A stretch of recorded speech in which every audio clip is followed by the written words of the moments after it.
It's time to chill out and get ready for a mediocre Q&A live stream. If you're old enough, grab yourself your favorite adult beverage, and if you're not, stick with apple juice.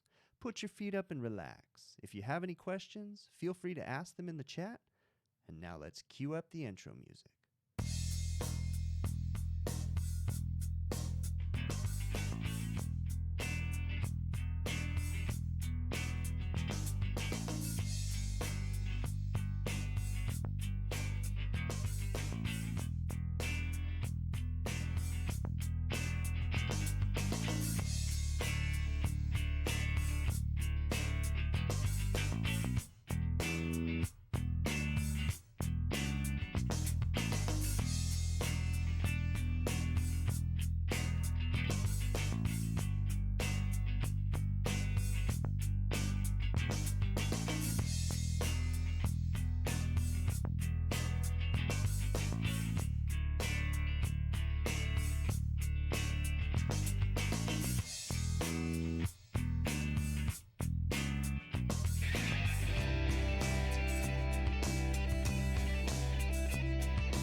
Yo, how you guys doing this evening? Hopefully everything is going well. It's still hot here in SoCal. We're kind of having this weird intro to fall, but it does this to us every year where the nights start getting cool-ish, like 83 at nighttime, and then we still have 100-degree days. It's kind of misleading because the way the weather works here in Southern California is we have like crazy heat waves for 2 months where we get, in excess of 100 degrees for 2 months straight. And then it falls off the map. But then we really don't start getting cold, right, into our winter until November. So now what we're in this stage is we'll have these really hot days and then we'll have like a cool down. So for this week, I think like the highs in my area are 98, 99 all week. And then on Saturday, it's supposed to hit 109 again. And then next week, it's going to fall down again. The nighttime's hitting like in the 80s.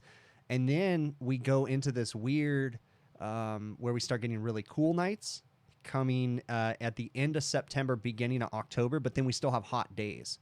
Now, we don't really hit our winter season, if you call it winter, right? Because we don't know what cold is here in California. Our winters are typically like on average 55 degrees, right? So that's why everybody flocks to this horrendous, ridiculously crazy state, is because of the weather, essentially. So our winters are 50, 55. I mean, our ultimate low in my area, we might hit like, a couple nights where we hit like in the 30s, but that's it. And then we really don't get any colder than in the 30s. So, but we don't hit that cold, into the 50s until the beginning of November-ish, usually. We still have what we call our annual wind event. We call it the Santa Ana winds. In Southern California, they call them like the Diablo winds up in Northern California. So those still have to come. And then once the Santa Ana winds come like towards the end of September, that's our true fire season. Is when it starts, and then it'll start to get cool-ish. But we're still in this weird stage right now. And what's going to happen here in a couple weeks, we're going to start getting cooler nights where the temperature is going to drop to the 70s. And then we're going to get these nuisance service calls on the refrigeration equipment of, my equipment works during the day, but in the evening and in the early morning, it doesn't work. And what's happened, because, you know, we have such extreme highs through the summer, is there's refrigerant leaks in the equipment. So we have refrigerant leaks all the time, right? There's always leaks in refrigeration equipment. Naka, thank you very much for that super chat, Connor. I really appreciate it, bud.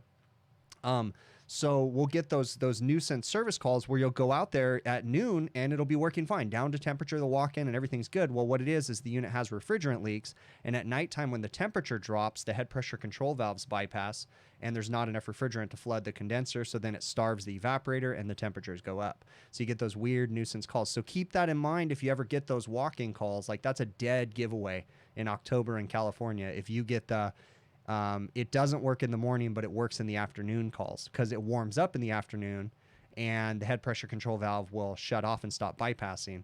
And, you know, then in the evening when it cools down, it starts to flood and, you know, all those crazy things. So we have that. It's pretty typical. It comes every year. And then you can always know when our winter's coming, because it never gets cold, like really cold, until after we get the Santa Ana winds. And the Santa Ana winds are crazy because it's just a sporadic wind event that we get. And it usually goes for a couple weeks, and we get sometimes, you know, 50, 60, 70 mile an hour gusts. Not consistent, but just gusts in my area. And then, you know, just all the trees. Like, we all have to make sure that we trim our trees and everything. And then it gets imperative on the rooftops that we bolt all our equipment panels on, basically. So, you know, we make sure that come in the next couple weeks, every restaurant we go to, we tell every tech there has to be at least 2 to 4 screws in every single panel, because if you just have one screw, the wind will rip that off. I had a restaurant many years ago where it was an El Torito. I don't do their work anymore, so I can say it. An El Torito Mexican restaurant. And we got a call that they had multiple air conditioners not working. And we got there, and what happened was we had a crazy Santa Ana wind event, like crazy.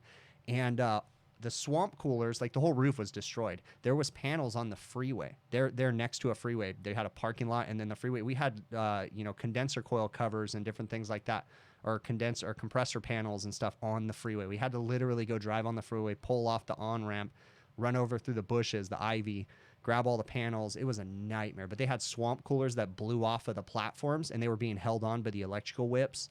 Yeah, that was a crazy wind event. Good gosh, that must have been. It's funny, I remembered that. That must have been 20 years ago. Maybe 17 years ago. See, the thing is that I've officially been doing this for like 17, 18 years, but I grew up in the trade. So I can remember stuff from when I was a kid, too. It's nuts. Yeah, so we've got that crazy winter. Hey, I hope you guys are doing well. We've got all kinds of cool stuff to talk about. I definitely want to address the chat. You guys get your questions ready. Remember that the questions, you put them in caps lock. It helps me to get to them. If you guys could really do me a favor and hit the thumbs up button on the stream, it definitely helps the channel. Okay, please do that. But yeah, throw your questions in caps lock. If I don't get to them, just put them again, and I will try to get to it, okay? So I want to start off by mentioning, before I forget, some buddies of mine started a new podcast, okay? It's called HVAC Radio. My two buddies, Ruben Macias, he's Rookie Refrigeration, and Ulysses Palacios. I believe I pronounced your name right. Hopefully I did, Ulysses, and I didn't butcher it. Ulysses had a YouTube channel. He still has a YouTube channel, but he hasn't posted in a long time. But a lot of the people that have been on YouTube for a while, you guys know who Ulysses is. He's the dude that was cutting open compressors for years.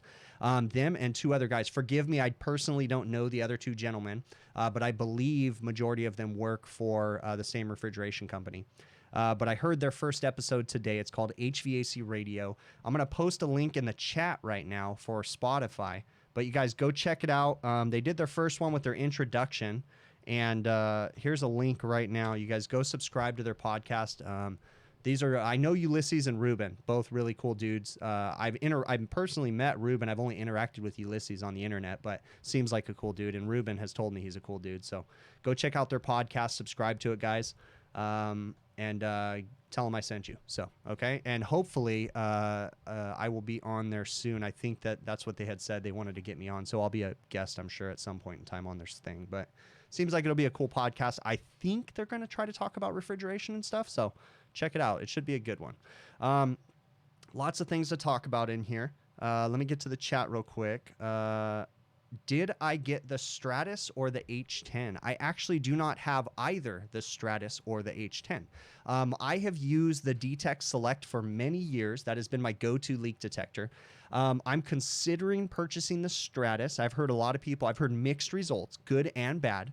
But they also, I believe on Rick's, I caught the tail, just the beginning of Rick's live stream where he was talking about the new leak detectors. So he happened to have the Stratus, and then he also had the step down from the Stratus, which my understanding is the replacement for the DTEC Select. So essentially it's the Stratus without the parts per million counter on it. I have always been a DTEC fan. I've used the DTEC Select, I'm not kidding with you, for more than 10 years. Now, not the same one. I've replaced it a couple times or passed it down to other people, but the DTEC Select has been my go-to. So let me see what else we got in here. Have I ever thought about the redfish meter to use with Measure Quick? You've started with using Measure Quick, but haven't purchased the redfish meter. So, Matt, I actually have the redfish meter. I don't use it very often. It is a very capable meter. It does a really good job. It has all sorts of great features. I'm just a fan of the field piece meters and the feel of the field piece in your hands, the way that it fits in my bag. Nothing wrong with the redfish meter, but it's a bench meter. Okay, it's a meter that you use, you know. Actually, no, it's not a bench meter. I'm sorry. I apologize. Duh. They have two meters for the redfish. The IDVM 550 is the clamp meter, and then they have a bench meter. So I have the clamp meter. But I just am very partial to the field piece meters. They've done really well for me. But I do have the redfish. It is a cool meter. It is the only one that you can accurately use with, or no, it is the only one that you can use with Measure Quick at this point in time. But it's a good one. So I definitely check it out. I just like the field piece because of the way that it fits in my bag, and the phase rotation tester on the field piece meter is like what really sells me on it. The SC640, I think, is the one that I use. I don't know the name of it. I think it's the 640. It's the new clamp meter, the small clamp meter, and then the SC680 is the new loaded clamp meter, the big one. Both of them, the really cool thing is both of them have phase rotation. So, but yes, I do. The redfish meter is a nice meter. I do have it, so I'm not going to say anything bad about it. It's a great quality meter. So, let's see what else. Ian, I do see your question right here, and I saw you ask it a few minutes ago. How does a heat pump work? So you really need a visual to understand completely how a heat pump works. But in a nutshell, the easiest way to explain a heat pump, first off, you have to understand a basic air conditioning system. On a basic air conditioning system, you have a compressor that compresses refrigerant. It drives it through a condenser. The condenser is a giant heat exchanger. The heat exchanger changes the state of the refrigerant. So it takes outdoor ambient air that's at a lower temperature, blows it across the refrigeration tubes, and actually changes the state of the refrigerant to a liquid refrigerant coming out of the condenser. When that happens, it's a phase change. You now push the refrigerant into a metering device that basically, think of a metering device. The easiest way to understand a metering device is if you have a spray nozzle on your hose and you spray it and the water just mists out, okay? The easiest way, the simplest way to explain an expansion valve is essentially that. It's a metering device that flashes the refrigerant, okay, into tiny liquid and vapor particles that go into the evaporator, and the heat exchange happens there too. You have indoor air running across the evaporator. It absorbs the heat, okay, so therefore it cools the air running across the evaporator. Then you cool the space, okay? Then that refrigerant goes back to the compressor, gets compressed again, okay, and vice versa. And the cycle continues. Now, when you have a heat pump, what it actually does is it typically has a three-way valve or a reversing valve, okay? And it changes the flow of refrigerant, and what it does is it takes the indoor evaporator and moves it outside, okay? So now the heat exchange process is just reversed. The indoor coil becomes your condenser coil, okay? And it discharges the heat or the high temperature, high pressure superheated vapor is pumped to the indoor coil now, right? And the air runs across it and it absorbs the heat and heats up the space. And then now the cold refrigerant, okay, because the cycle is reversed, the expansion valve or the metering device pushes the refrigerant out to the outdoor coil now, and the outdoor air is actually cooled, okay? So all it does is reverse the process. So in an air conditioner, you take indoor air, okay, it is absorbed into the refrigerant, it pulls the heat out of it and cools the air. On a heat pump, it reverses that cycle and takes the indoor air and heats it up. Okay. Now, again, the reason why I said in the very beginning, you really need to see an animation, essentially. So go check out my buddy Brian Orr over at HVACR School or HVAC School. It's hvacrschool.com is his website, but HVAC School on Facebook. He's got a podcast and stuff, and I'm pretty confident he's going to have some sort of a animation of some sort on his website that shows the process of a heat pump, and it'll help you to kind of understand. But essentially, it's an air conditioner, and via a three-way valve, you just change the flow of refrigerant to where the outdoor coil now cools the air, the indoor coil now heats the air. Okay, so that's the general, in a nutshell, explanation for a heat pump. So hopefully that helps you a little bit, bud. All right, let's see what else we got in here.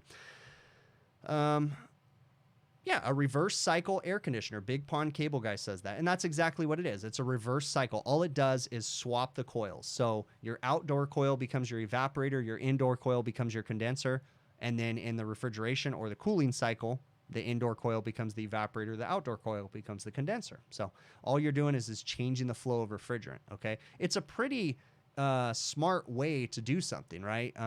It's pretty genius when you really think about it, okay? Because you're using the same energy. So interesting. Okay.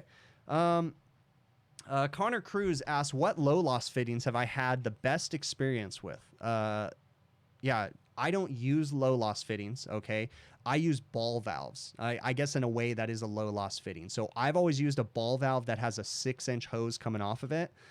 I prefer that style because you get a better flow of refrigerant through it when you're charging, when you're, again, it's not perfect. You shouldn't do this all the time, but when you're evacuating through your manifold gauge set, I prefer to have a low loss fitting. Okay, I mean, I'm sorry, a ball valve, okay? But I try not to vacuum through my manifold as much as possible. I try to use the true blue hoses as much as possible, but every once in a while, you know, you got to do what you got to do.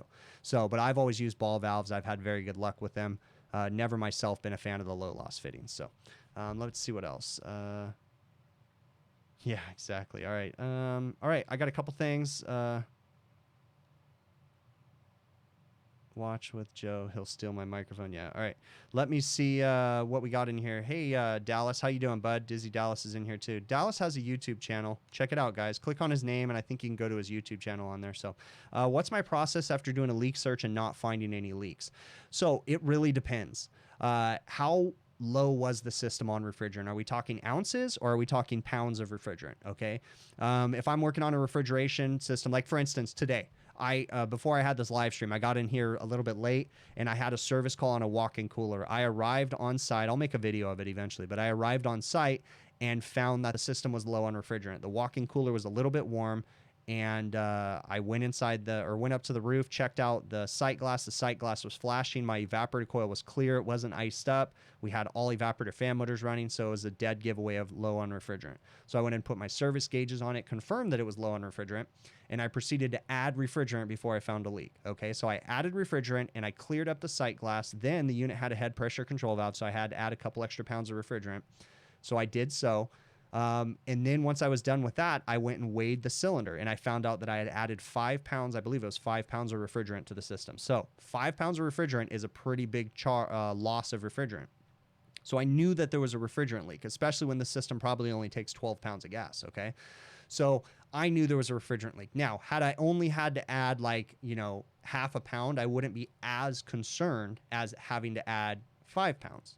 So in that case, I did a leak search on it and I actually found a leak, but I didn't stop at just that leak. See, that's really important. When you're doing a leak search, this is what I tell my guys too. You don't just stop at the first leak you find, because we can have multiple leaks. Now, it's one thing if the leak is so big you can't find anything else. Okay, you got to fix that one first. But just because you come across a leak, don't stop there. Keep checking the rest of the system, okay? So how do I know when to keep looking, and what do I do if I can't find a leak? Well, in a situation like this, I had to add 5 pounds of gas. If I couldn't find a leak, I know it's there. 5 pounds of gas doesn't disappear, okay? If we're talking ounces of refrigerant, it could be from people putting their gauges on and off. I'm not going to sweat that one too much. But with 5 pounds, there's a leak. So had I not been able to find the leak, okay, on a cracked discharge line, what I would have done is I would have equalize the system pressures. Okay, so I would have let the system run without a condenser fan motor for a few minutes, got the head pressure nice and high before it shut off on high pressure. Then I would have shut the disconnect off or the breaker, and I would have opened up both sides of my gauges, let the high pressure go into the low side, and let the pressures equalize out into the high and the low side. So that way I got higher pressures on both sides of the system, and I would have done a leak search. If that didn't result or find me the refrigerant leak, then what I would have done is I would have recovered the charge, pressurized the system with refrigerant and nitrogen. I would have put about a pound of refrigerant in there and then just jammed nitrogen on top of it to about 150, 200 PSI, depending on the system test pressures, okay? And I would have went looking for a leak. And I slowly would be increasing the nitrogen pressure until I found said leak. Now, you got to be really careful about that if you have sensitive components in the system, such as pressure transducers, electronic expansion valves, because from experience, I've made some videos about it. I've screwed up systems by overpressurizing with nitrogen, doing a leak test on the system. Screwed the pressure transducer off, made it all cattywampus, and it didn't work right. Okay, so be very cautious with that. That's why they have minimum and maximum test pressures on evaporators usually. Okay, so if I don't have any of those sensitive components, then I'm going to keep adding nitrogen slowly by 25-pound increments until I either make the leak or find the leak. Okay, obviously not going over like 400 psi. Okay, be very careful about that. But the idea is that again, being very careful. It's last ditch resort. You don't ever want to go over the test pressures on the system, but sometimes you just got to find the leak and you can't, wait. So that's what I would have done, and that's my process of finding a leak that I can't find. Now, once I find the leak, then repair it, evacuate the system, recharge it, all that good stuff, okay? Let's see what else we got in here. What am I missing? What can cause a compressor to short to ground and trip the breaker? What can cause a compressor? Well, I would say, in my opinion, the common things that cause a compressor to short to ground are moisture in the system, causing a possible acidic condition. Adam, thank you very much for that super chat, dude. What the hell, man? That's a killer super chat, dude. Thank you very much, man. I really appreciate it, okay? Dude, you're killing it. Anyways, you guys don't have to do these super chats, but thank you very much, okay? Especially you, Adam. Good gosh. Made me lose my train of thought. Good super chat there, Adam. What was I even talking about now? I don't know. You made me lose it.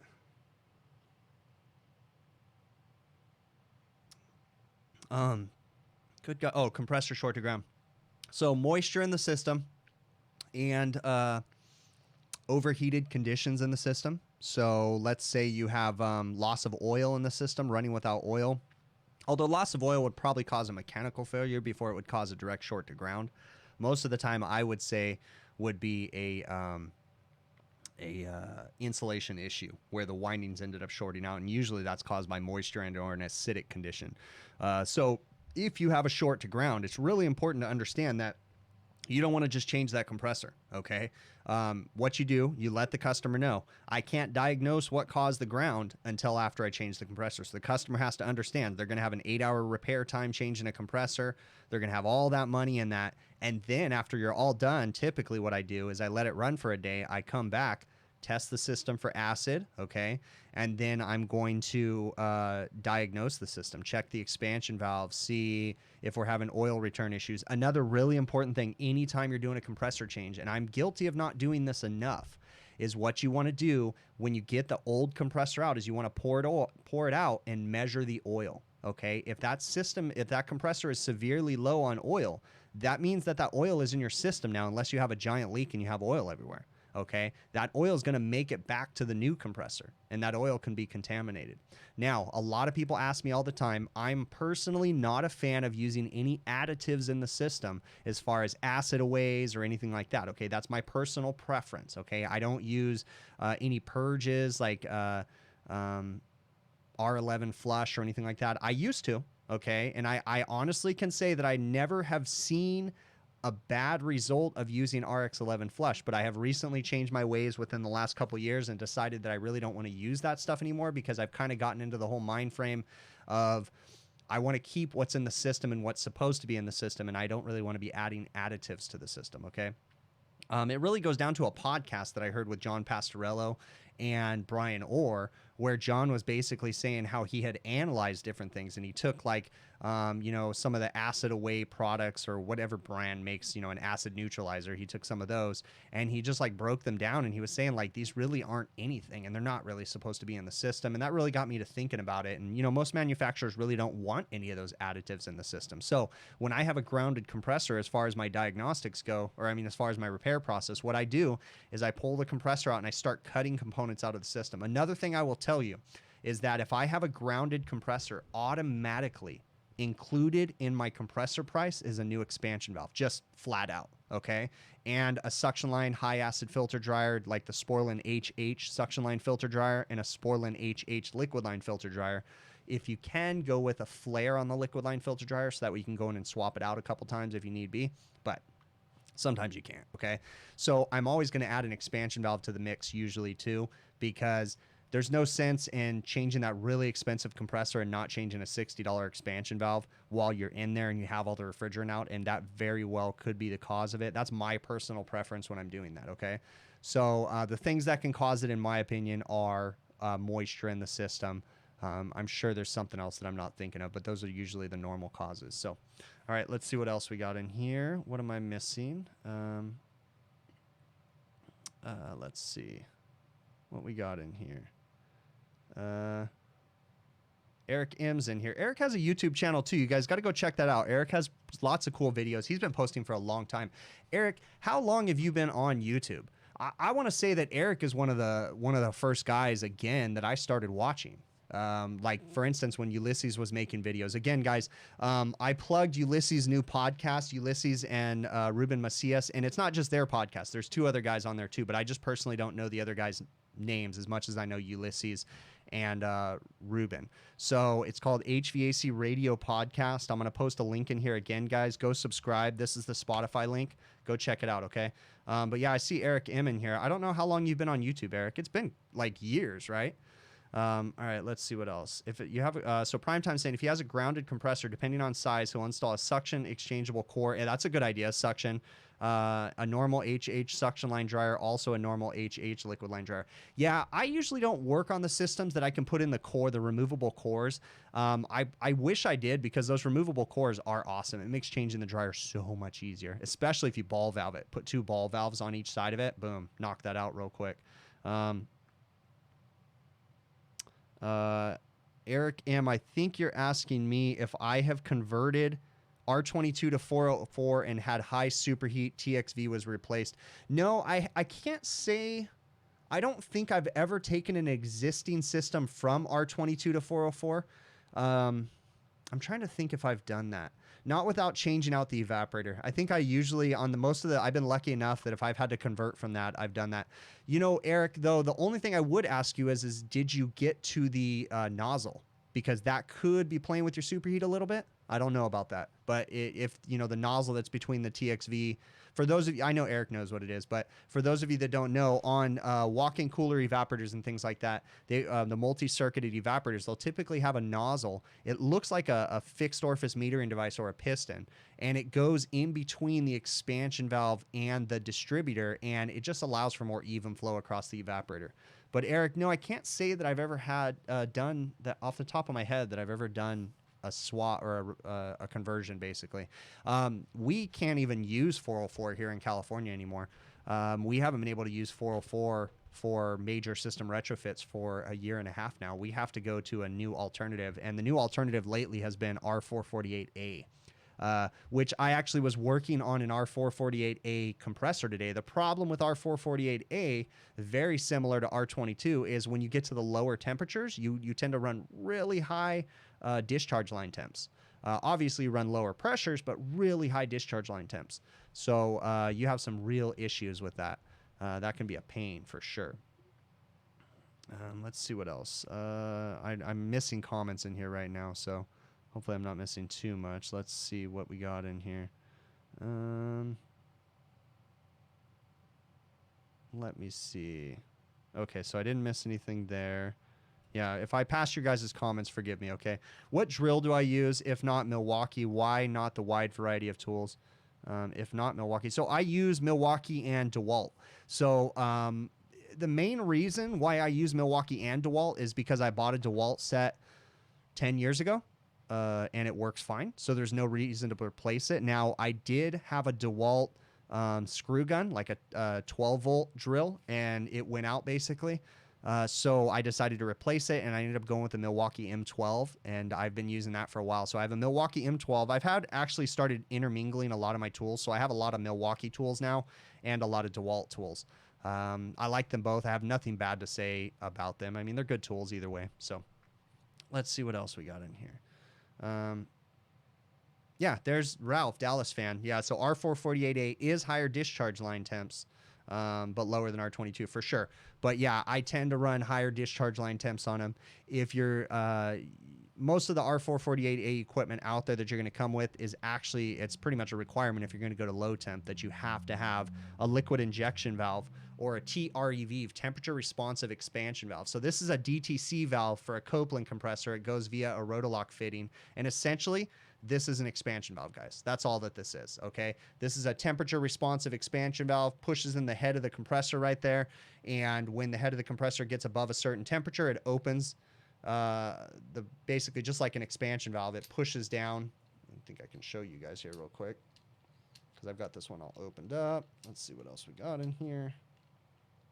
So it has a little piston inside here that pushes down on those two pins, just like an expansion valve, and it opens and closes this guy, and it works just like an expansion valve to cool the head of the compressor off. If you don't have a Copeland scroll compressor, you can actually use a TREV or a temperature responsive expansion valve. Sporlan also makes those. I can't remember the part number on the Sporlan valve, but anyways, you can add those to the system, and that will help when you have those higher discharge line temperatures to try to cool off the compressor a little bit there. Really, oh, so iWorld Leader said he just got my hat in the mail. Thank you for reminding me about that. So those of you guys that have been purchasing hats and different things like that, I was getting a little behind, but I've been trying to keep up on the merch. I really appreciate your support. It is coming. I have another, you guys can maybe see the tail end of it. I've got another little stack of boxes right here that the Postal Service is going to come pick up tomorrow. Really, really appreciate you guys on that, okay? I am running low on my hat stock right now, but I got the confirmation today that the new ones are in route, basically. They're already being shipped to me, so I've got a bunch of small mediums and a bunch of large, extra larges that'll be here probably within late this week, early next week. So if I am out of stock by the time you guys look, they'll be back in stock. And I should be pretty good on shirts right now. I think I ran out of some of the sizes, but I'm pretty sure I'm still good to go. And I think I mentioned this on the last live stream. I will have, I'm working right now. I'm waiting on the samples. I believe I'm going to get the samples next week for beanies. I have two different styles of beanies that I had them make and sample. So those should be here maybe next week. We'll see. But though they won't be in stock yet. That's just the samples. Once I approve the samples and make sure everything's good, then I'll order a full production order. So I'm hoping that by the beginning of October-ish, I should have beanies in stock, you know? So let's see how that works, okay? But I really appreciate your guys' support. So let's see what else we got in here. What am I missing? I see so much stuff that comes in. HVAC Grandpa, how come the supplier in California still 404 systems have forced them to sell us our... Okay, so how come suppliers in California... HVAC Grandpa, I don't quite understand your question, but here in California, 404A is being phased out, and it's actually technically illegal to use on new installations and or major system retrofits, okay? If you talk to the California Air Resources Board, they'll tell you that a major system retrofit is an expansion valve change, an evaporator change, a compressor change, or a condenser change. So essentially, okay, pretty much almost anything. Now, you're allowed to do leak repairs. Now, okay, does every one of my customers go for that? Heck no, okay? But we try as hard as we can that whenever we replace equipment, I definitely demand that we go with R448A, okay? So R448A is the new refrigerant that I have chosen to use, and I have my equipment sized appropriately for 448A, and we've been working on that. HVAC Grandpa, I don't quite understand the context to your question, but as far as the supply houses go, maybe I'm answering it in a roundabout way. As far as the supply houses go, it's not them forcing 448A on us. It's the government basically saying that we can't use 404 anymore, okay? So what's actually happening is the supply manufacturers, okay, or the manufacturers of equipment are having to redesign their designs, basically make them more energy efficient, make them capable of working with these new refrigerants. Now, a little secret is that the condensing unit that you buy can work with 448A, 404A, 22. It just has polyester oil in it. It can work with any one of those refrigerants, okay? So even though the condensing unit says 448A on it, it's still capable of working with those other refrigerants. The evaporators, however, it goes a little bit more. You can definitely make evaporators work too, but if they're pre-built, you got to make sure that the nozzles change, the expansion valves change if you're doing it correctly. And when I do new installs, I really don't try to utilize any of the old expansion valves or anything. I'm doing expansion valve changeouts, changing the nozzle, and doing all that stuff, okay? So hopefully I answered your question there, HVAC Grandpa. Have I ever heard of or used R600? No, I have not. And let me do something here real quick. Let me go to Gmail and get an email address real quick. Hold on just one second. Let me go and hold on just one sec. I see that my buddy Ralph in here. My buddy Ralph works for Honeywell Refrigerants, okay? Ralph has always been very willing to help me out with any refrigerant conversion issues or anything like that. And actually, Ralph has really helped me out with a lot of the new legal requirements and different things like that. So if any of you guys have questions about conversions, what refrigerants are best and all that different stuff, I highly encourage you guys to get a hold of Ralph. I'm going to go ahead and paste his email address in the chat right now. Okay. Now, let's clarify something, because I had someone email me today about a Honeywell thermostat. Forgive me, I don't know your name, but you emailed me today and you said, hey, what's your buddy's name that works for Honeywell? Okay, Honeywell thermostats are now, Honeywell isn't making those anymore. A company called Residio, I believe, is making them, so that wouldn't be Ralph. Ralph just deals with the refrigerants, okay? But you can email Ralph, and I'm sure he'll tell you the whole spiel about it and stuff like that. All right, let's see what else we got in here. Let me see what I'm missing here. Look at these comments go by so fast. Yeah, exactly, Eric. Eric M is saying the U.S. government is the world's largest polluter, but they tell you not to use 404. It's a whole... Welcome to... Yeah, anyways, let's not even go there. It's a nightmare. So, all right. Let me see what else we got in here. Yeah, thank you, Ralph. Ralph's always willing to help out in here, so that's why I always push his name out there. If you guys have any questions, just reach out to him, okay? Just to make it clear, I got no affiliation with Ralph. Ralph's just been a really cool dude, has always been very open to answer my questions, so that's why whenever people ask me refrigerant-related questions, I always push them towards Ralph, because he can usually guide you in the right direction. So what do I think about press fittings like Zoom lock for refrigeration? Okay, great question. So I have been on the fence for a very long time about press fittings, okay? I am that old school guy that had that old school mentality for the longest time, where I thought, I don't want to use a press fitting. That just seems silly when I can braze something, okay? I have been really changing my thought process with that lately, especially when the press fittings have gotten very popular. Now, full disclosure, I have never used any press fittings out there. I've never used the Zoom Lock. I've never used Zoom Lock Max, the new fitting, never used any of them, okay? But I am going to, okay? Now, I'm not saying I'm going to start using them on every single job, but there is certain jobs where I've realized that they have been, they would be a very good help to me, okay? So it is something that I am looking into. I have been looking into it for a very long time. And for those of you that don't know, there's actually a little change with the Zoom Lock with Sporlan right now. And they actually have a new fitting called the Zoom Lock Max. The fitting does change. You do need a different head. But I am in talks with Sporlan to get myself a set of heads, so that way I can start testing it out, because I have a couple different jobs where I think it would actually benefit me to try the Zoom Lock Max and see where it goes with that, okay? There's also, you know, the thing that kind of held me back on that was, like, I was just very stubborn when it came to those fittings and different things like that. But, I mean, it's pretty much been said, there's so many people out there that have been advocates for those press fittings. Now, I'm not saying I'm going to use them on every single job, but there's certain things. Like, when I used to work for a government facility, not a government facility, but a restaurant that was in a government facility, and it was such a nightmare to be able to braze in a liquid line dryer. They would literally make me come in on a Saturday. They would evacuate the building. It was so silly to change a liquid line filter. I'm not kidding with you. They would make sure that nobody's in the building. Like, government buildings are insane. So when you come into some of those institutional work, and they have really strict fire permits and fire conditions, that's where a press fitting would be very beneficial for sure. Okay. So, had I had something like the ZoomLock Max back then, it really would have helped me, because they even make ZoomLock Max dryers. Okay. So you wouldn't even have to braze in the dryer.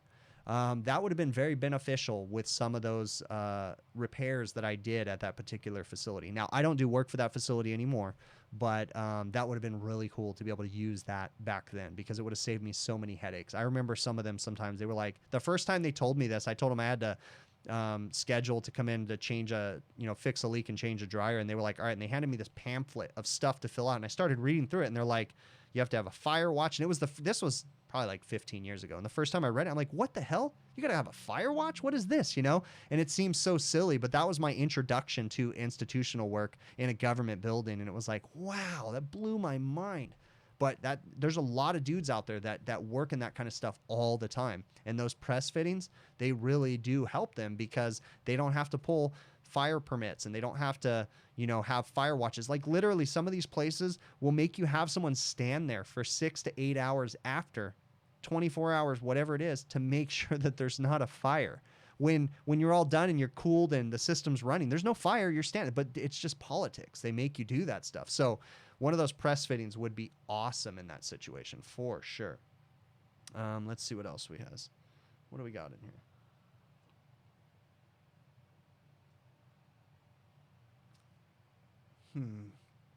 All right. So I got a couple things. I'm going to go ahead and get to my list of things to talk about. Have I ever done any work in a prison? If so, would I charge different rates? Actually, Daniel, I'm going to answer that question right now. Joe Smith, how about making a flare versus ZoomLock? I mean, I'm sure I can do it. I'm sure that we can do all kinds of experiments and different things. So have I done work in a prison? Yes and no. Okay. I personally have never done work in a prison, but I did do a quote one time in a prison. So the process went like this. They called us via a supply house. The local prison, Chino Women's Prison here in Southern California. They called my supply house and they said, hey, we need a couple bids. Do you have any contractors that can help to bid on this? It was to replace a walk-in door on a walk-in freezer. So like a bolt-on walk-in door. So my local supply house reached out to me. They said, hey, they want some bids. So we had to go through this process. I had to be vetted. So they needed all my information, social security number. They had to run a full federal background check on me. So they did all that stuff. I was approved to come onto the prison site. Okay.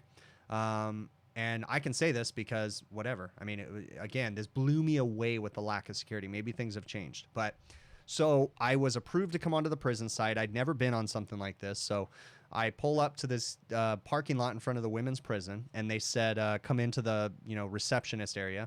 So as I'm getting out of my van, I show up at the time I'm supposed to. I start walking into the reception thing, and as I get halfway there, I realize I got my pocket knife in my pocket, and I'm like, oh, I can't have that. So I walk back to my van, put my pocket knife in there. So now picture this. I walk into the reception area, and as I walk in, there's a giant glass panel with a lady sitting behind it with a little speaker Chingus on there that she's talking to me through. And then to my left, there's a metal detector, and then there's a waiting area on the other side of the metal detector. So as I'm standing there talking to the lady, I said, hey, I'm scheduled to be here. Gave her all my information. She looked me up. She goes, okay, I'm waiting for your escort, because I had to have an escort that stayed with me the whole time. She goes, while you're waiting for your escort, what I want you to do is go ahead and go through the metal detector. So she goes, empty out your pocket's contents on the counter and then go through the metal detector. So I emptied out my pocket's contents, went through the metal detector. Then I circled back around to the reception desk. I cleared the metal detector, and she said, you can go ahead and put all the stuff back in your pockets. So I put all the stuff back in my pockets. Now, I'm telling you guys, this doesn't sound right, but I'm telling you, there was not any cameras pointed at me when I pulled the stuff out of my pockets, and she could not see what I pulled out of my pockets. Okay. Now, once I went through the metal detector and I circled back around, my escort came and got me, and we walked around the metal detector and went back into the prison. Okay. Then my escort's with me. And mind you, what I forgot to tell you is the entire time I'm doing that, I'm not kidding with you, everybody that was there, because guards and stuff were walking in and they had volunteers and stuff, they would bypass the metal detector and go into the building. So at that time, again, maybe 10 years ago, something like that, I'm telling you, that's how they smuggled crap into that prison, because the people, the volunteers and the guards that were walking in through were going right around the metal detector. And again, I emptied my pockets out. There was no cameras pointed at me. They did not know what I pulled out of my pockets. And I went around the metal detector when I went with my escort. Okay. Blew my mind. So then I get into the prison and the escort's taking me to the kitchen, the commissary, whatever they call it. And he takes me into the walk-in freezer, and I'm standing in the walk-in freezer. My escort's standing there with me, and his radio goes off and he says, "Hey, I need to step out for a minute and take this call." And I said, "Okay." So I'm just measuring up the walk-in door, and an inmate walks in. Okay. It was a female inmate. She was pretty big, pretty butch looking, and she probably would have had her way with me, but she didn't. Okay. But again, I was blown away because, number one, they didn't know what I had in my pockets. Number two, they let me alone with an inmate. Okay, now this wasn't a maximum security. This was probably like a low security. It was Chino women's prison. But it blew my mind that I was left alone in the walk-in for a good 5 minutes while I was measuring the door with an inmate, again, when I could have had anything in my pockets. Then when my escort came back, I measured the door. I was looking at this thing, and it was like an old antiquated walk-in, and it was just like, it was going to be a nightmare. So I remember, and then as I was done, I was asking him, I was like, "So how does this work, dude?" And I'm like, "Where do I park my truck? Like, I need to bring in all my tools. Like, how do you have to inventory?" And he goes, "Yeah, we got to inventory everything in your truck." At the time I had a service body. I think, or maybe I had a van. I don't know. But anyways, he said, "Yeah, we're going to let you drive on prison property. You're going to park in the middle of the prison grounds. There's a caged in fenced area where we let vendors park. You're going to park your vehicle there, and every tool you need, a guard is going to check you to make sure you take it in and bring it back." And I just remember thinking, this is not something I want to do. And then they said they had to inventory my entire vehicle. And I'm thinking, I got razor blades. I got all kinds of crap in my vehicle. It just sounded like a headache. So as I was leaving that job, I remember telling the guy, "Dude, this isn't something I'm interested in." He's like, "Look," he goes, "please, please, please." He goes, "Just submit a bid." He goes, "Make it so stupid expensive." He goes, "We just need multiple bids." He goes, "So just submit it." And so I made that bid so stupid high that I would never get it. But I was blown away with the lack of security. And I'm telling you, I knew that moment when I was in there how they get crap into those prisons. It was insane. So, yeah, exactly. All right. Hey, Ralph, see you later, bud. Okay. Yeah, exactly. I could not believe how much crap was inside there. It was just so, I mean, how much I could have taken in there. So, yeah, exactly. Are we playing a drinking game every time I say Chingus or what? That's funny, Steven. Ask him if it's still the same, man, because that blew my mind. Chungus, that's funny. All right, cool. Thank you very much for that super chat, man. I really appreciate it. All right. Okay, so on my list of things to talk about right now is, let me go to this right here. My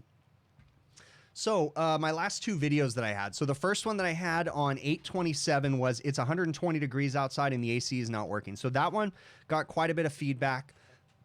Lots of people were asking, so that was one where I took a second technician with me. Okay, so first off, one of the big questions I get in my videos is how in the heck do I bill the customer for all my time? Okay, I'm not trying to be a punk. I'm not trying to make it seem like I'm better than anybody or anything like that. But when it comes to certain jobs, it is what it is. Okay, I quote those jobs for two people. Okay, so that particular job for that AC with the heat pump, I think I quoted that for two technicians for 8 hours each, so for 16 hours. And I think we might have spent a little bit more time than that. Even though the customer approved the quote, we even told them, "Hey, we spent more time," and they increased the amount. Okay, I try to be fair and honest with my customers. So that way, even when I do a job that I quoted and I find out that, hey, you know what, it took a little bit more time, I bill them the difference and they pay it. Okay, but on the flip side, whenever I quote a job, let's say I do a compressor change out and I quote it for two guys, 8 hours each, and we get it done faster, I only bill them for the lesser amount. Okay, I try to be as fair as possible to the point that my customers start to trust me. I'm starting to get the Coke nose right now, guys. All right.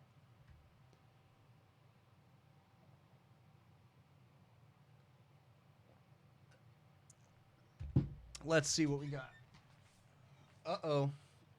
I didn't bring enough today. I got to limit myself to 3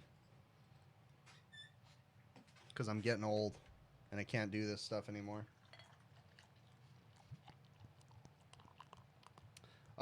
So the next video that I had was, so anyways, so for that video right there, so I had quoted that for 2 guys. We were there. We set up the easy up. It was 120 degrees outside that day. It was nuts. You know, I talked about trying to hydrate, staying hydrated, eating food and all that good stuff. You know, those things, they just wear you down. And as I was leaving that job, the customer said, hey, you know, or they had told me before I came, they said, hey, we got another AC working. And when I was done with that job on that heat pump, I remember saying, all right, I'm out of here. We're going to have to come back for the heat pump. And they were like, can you not just look at it real quick? I mean, it could be just something easy. And I was like, no, okay. You have to know your limits. And I was spent that day. I had nothing left in me. It was really hot. I needed to get off the roof, get some food, and get driving in the air conditioning and drink some water. But even still, I had prepared. I brought a giant bottle of water up there with me. So I was ready to go. But with, you know, with that kind of stuff, you got to make sure that you're, you know, you're taking care of your body. It's really important to take care of your body, you know, especially with those restaurants, because they just, you know, especially with that heat, because it could just wear you down, you know, and you don't want to get sick. The moment that you feel the symptoms of heat stroke, it's too late. You can't come back from that. You're done once you feel the symptoms of heat stroke. So you got to make sure you take care of your body. So the next video that I released was the kitchen AC is not working. It was actually at the same restaurant, and it was the air conditioner that they asked me to look at that day. I came back 2 days later and I went through the air conditioner.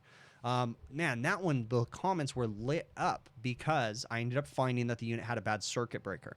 And everybody was just blowing up saying, how come I didn't change the breaker? Okay, first off, I'm not licensed. I'm not a licensed electrician.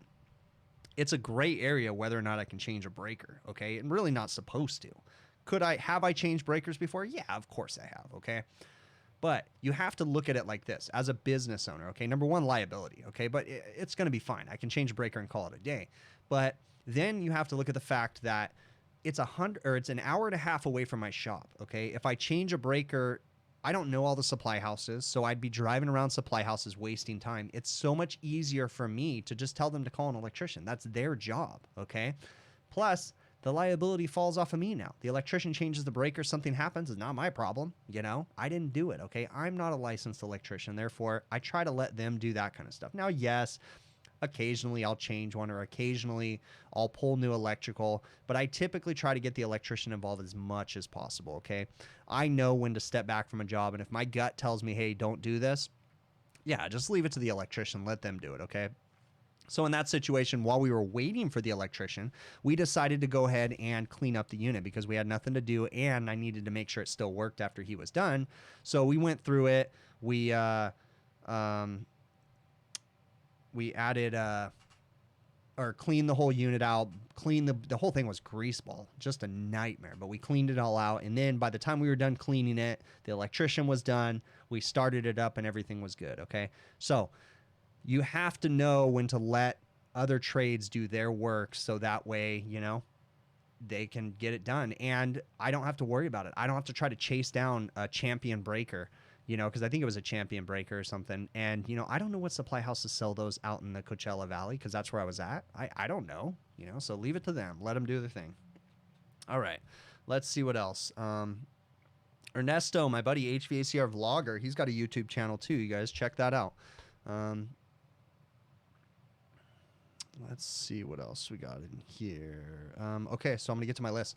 So I answered that question. So, guys, I had this thing today while I was on a service call. I was leaving a walk-in cooler call that I kind of already talked about, and the manager said, hey, can I show you something real quick? And I, you know, was trying to get to the stream, but I said, yeah, that's fine. Take me in. So he takes me into this beer walk-in.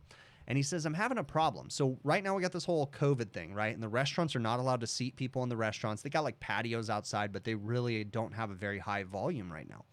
And in his beer walk-in, everything is covered in mold. And what I mean by everything is the kegs, they have mold on them. And the Pellegrino water bottles have mold on them. And anything that they're not using very fast. So he says if something sits in the walk-in for 2 to 3 weeks, all of a sudden we'll get mold on it. So another thing that I noticed was I asked him, I go, are you starting to notice that your bottled beers are, the cardboard's getting wet? And he goes, no. And I picked up a thing of bottled beer, and yeah, the cardboard was wet, and like the bottles were about to fall out the bottom. And I go, we got a moisture problem in here. Because what else would cause humidity in a beer walk-in? Like, and I'm kind of intrigued because I've honestly never been asked to fix mold in a beer walk-in. It's clean. The first thing I did was I went to the evaporators and I started looking at the evaporators. They're clean. So I'm thinking, number one, it's across from the dishwasher. They always leave the door open. So I'm thinking that maybe we might have too high of humidity inside the box. But again, why would we have mold if it's cold in there, though? Like, that's where I was torn. I'm a little bit, I got to think about this one for a while. This is going to be an interesting one to solve. I'm assuming that we might have a TD problem with the coils. Like, they might be making the box too humid because obviously the boxes, the cardboard in there, I can tell has been getting wet. So our TD is all jacked up. The expansion valves are probably jacked up. So where I'm going to start with this, what I told the manager, I said, first off, I'm busy right now, so I can't deal with this. So let me fix, put the fires out first. But what I'm going to do is I'm going to go in and do a proper cleaning on the evaporators. We're going to get in there because COVID's going on. They're not very busy. So we're going to get in there, do a proper cleaning. We're going to sanitize the evaporators. And then when I do that, I'm going to go ahead and gauge up, check superheat on the expansion valves and see how the expansion valves are working. Check out the system refrigeration wise, make sure everything's good. Then I'm thinking I'm going to go ahead and jump into their dishwasher area and make sure the dishwasher exhaust fan's working and kind of investigate it right there. But I'm very intrigued because I've never had a mold in a walk-in cooler problem. He's not complaining about temperatures at all either. It's really interesting. So, yeah, Mr. Ice, I'm definitely going to look into the superheat. So I'm going to have to look into that a little bit and see what's going on. But yeah, that's really interesting to figure out why there's mold in there, though. So San Pellegrino, the water is freaking amazing. I'm a carbonated water person in general. So yeah, carbonated water is awesome for sure. So let me see what else we got in here. Okay, cool. All right, and let me see what else we got. Steven, thank you so very much for that super chat. I'm going to say this right now, guys, with these super chats. I really do appreciate them. You guys are awesome. Thank you so very much. They are not needed, okay? Don't feel obligated to do them. But again, those of you that have done it, thank you guys so very much. It is really cool that you guys think to do that. That's cool. No, they weren't Corona beers, Molly Penderson. So, all right, let's see what else. Any trick to setting an ice machine on a bin? Matt, bud, just muscle and a couple guys. I usually have 3 to 4 guys. If it's a Hoshi, you need 4 for sure. If it's a Manitowoc, you can probably do it with 2 to 3. On the Manitowocs, what I do is I personally climb in the bin, and I'll have 2 guys lift the head on top, and then I grab it from the bin opening and lift up, because we usually set a gasket around so that way we don't rip the gasket off, and I push up and then they kind of center it and we put it over the gasket and then set it down. But Hoshi's, especially the old 1600 stackable machines, good grief, you need 4 people for sure.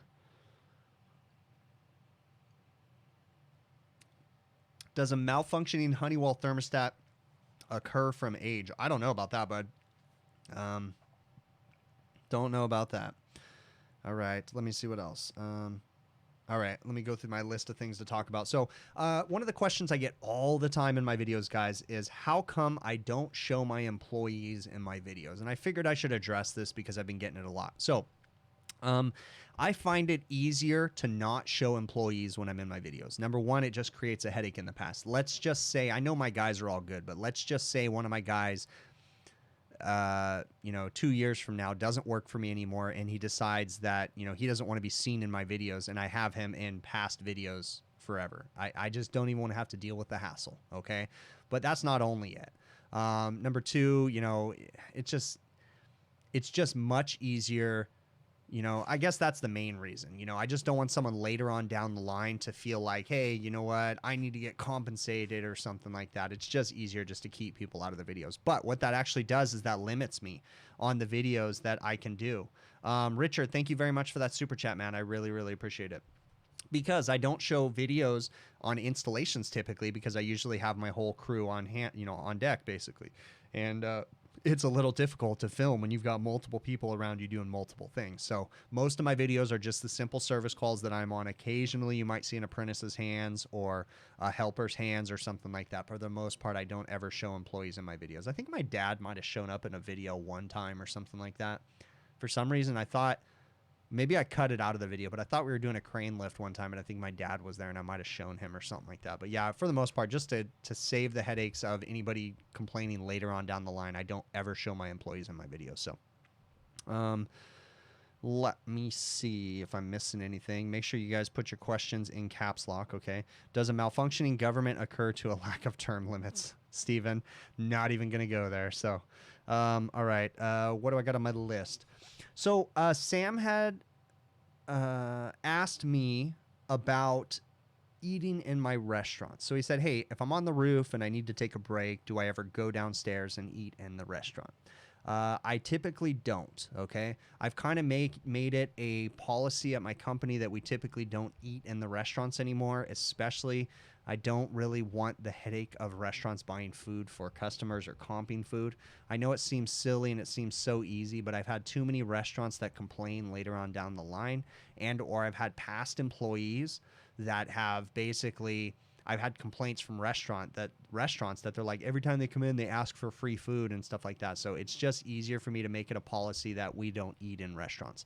Now, another thing, a policy of mine, is that we literally don't eat in restaurants. Not only do we not allow them to give us free food anymore, okay, but we also don't eat our personal food in the restaurants, nor do we take our personal food in the restaurants, because that is actually a cross-contamination issue. If we bring food in a lunchbox into a restaurant and we're eating in the back of the kitchen, that's actually not really okay with the health department, because the restaurant would theoretically or technically be liable for that food because it's on the restaurant's location, and it just leads to a bunch of headaches. So we ask the guys, like, hey, if you got to eat, go eat in your van, go next door, do something like that, go eat on the back dock. But we prefer that people don't eat in the restaurants, that we don't bring our own food into the restaurants.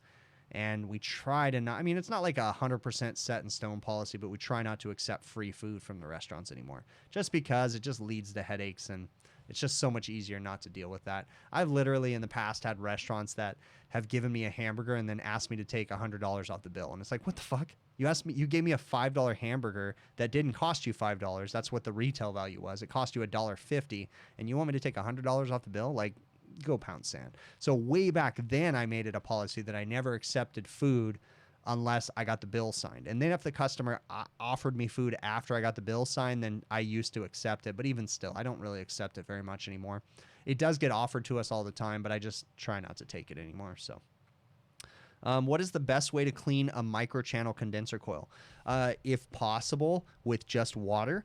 But oftentimes on greasy restaurants, the water is not enough, and you'll have to use a cleaner. Now, microchannel condensers are totally aluminum coils, and you have to be very careful with a lot of the different cleaners. If you use the Refrigeration Technologies Hvacr HD cleaner, or if you use the Refrigeration Technologies Yellow Venom Pack, the condenser coil cleaner, they are completely microchannel safe, and you can use them on there, but you have to let the coil cleaner sit on there for a little while. Now, this is like the orangish coil cleaner. You let it sit on there for 5 to 10 minutes. Then you rinse it off. You might have to do a second rinse with cleaner again. And then you need to make sure that you blow the condenser out or tap all the water out of the condenser before you turn it back on, or you get a giant bubble party. I've got a couple of videos where I show the bubble parties and stuff. But also, yeah, the Viper, the Refrigeration Technologies Viper HD cleaner, and or the Venom Pack, the yellow condenser coil Venom Pack, are the perfect cleaners for a microchannel coil. Check them out. So can I call Chingus instead, or Chungus? No, I say Chingus. All right. Do I charge a minimum? Earlier, I had a question too that I think I remember seeing. I charge time and materials for all my work, okay? Preventative maintenances every once in a while are a quoted amount, but we use time and materials for our service calls and everything. I only do commercial work. So let's see what else. What's my least favorite part about my job or business? My least favorite part is office work. I hate office work. I hate sitting at a computer. I feel like I'm absolutely doing nothing, dealing with you know, just stupid computer crap or office crap or quotes is just dumb. I love to turn wrenches and get out there and work because I can make videos, because that's actually when I get stressed out at work because of whatever, it's so much easier for me to say, I just need to run some calls, and I just go out and run calls, and it just like chills me out. So I love working. I don't like being in the office. 410A being used for low temp units. Can it be done? That's a good question. I don't know that I've ever seen 410A on low temp. I will say that I do know they are using 410A on ice machines, which technically are low temp units. So I don't know. I don't know what the, maybe you can email Ralph on that. I don't know what the downside to using 410A on low temp is, but I do know they use it on ice machines. So let's see what else. What can cause a brand new fan motor startup to run slow? Low voltage. Low voltage is more than likely the cause. Please stop the Coke nose. I'm almost out of beer. Yeah, the Coke nose, is that, you guys got a drinking game going on here? Is there a drinking game when I have Coke nose and when I say Chinggis, or what?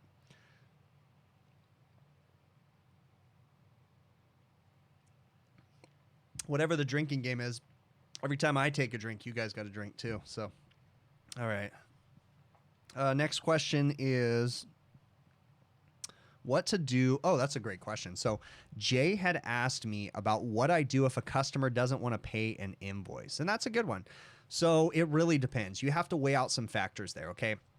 So if a customer doesn't pay an invoice, your legal ramifications are, so long as you did the work, you got invoices signed and everything, and it was agreed upon prices and all that crap, you can take them to collections, you can hire a lawyer, but all that stuff costs you money. Oftentimes, if you take something to collections, it can tend to cost you more money than you're going to collect. Okay. So you really have to weigh that one out. Is it worth the headache?